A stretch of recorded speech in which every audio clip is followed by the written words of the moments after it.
Hello friends, எல்லாருக்கும் நன்றி. நான் இப்போ எறா வறுவல் செய்ய போகிறேன். எறா தொக்கு இதில் எறா கழுவி வச்சுருக்கேன். எறா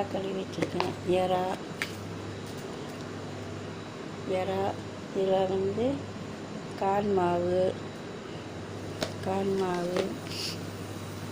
சிக்கன் மசாலா, எறா மசாலா போட்டுக்குவேன். கொஞ்சம்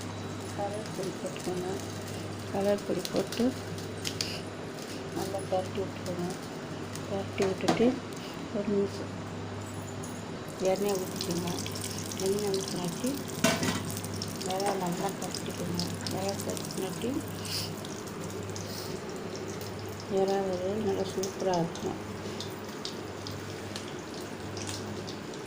நல்லா மசாலா, கார்ன் மாவு, எறா மசாலா, இஞ்சி பூண்டு பேஸ்ட்டு, மஞ்சள்தூள், உப்பு எல்லாமே போட்டு கிரேவி மாதிரி நல்லா பரட்டி வச்சுருக்கேன். இதில் நீங்கள் எண்ணெய் ஊற்றி கொஞ்சமாக போட்டு எடுக்க வேண்டியது.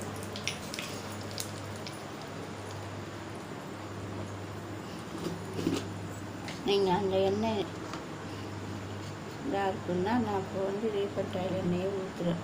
நீங்கள் என்னடா கலர் எண்ணெய் ஊற்றணும்னு நினைக்கிறேன். அதனால் ரீஃபண்ட் ஆயில் எண்ணெயை நான் ஊற்றி உங்களுக்கு வறுத்து காட்டுறேன்.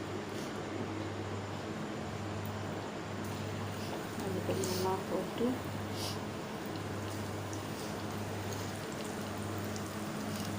நல்லா வறுத்துட்டு வெங்காயம் எல்லாம் போட்டு நல்லா லைட் பண்ணி கமெண்ட் பண்ணுங்கள்.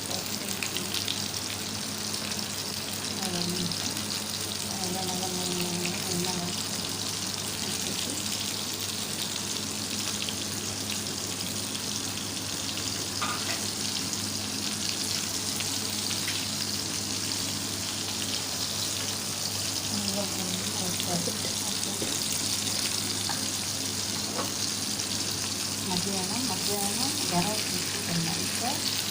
எறா வறுவல் நல்லா சூப்பராக இருக்கும். நல்லா முறுமுறுன்னு வறுத்துட்டோன்னா, நான் ரொம்ப வறுவலுன்னு வறுக்கக்கூடாது, நார்மலாக ரொம்ப எறா வறுத்துட்டோம்னா அப்படியே கட்டை மாதிரி ஆயிடும்.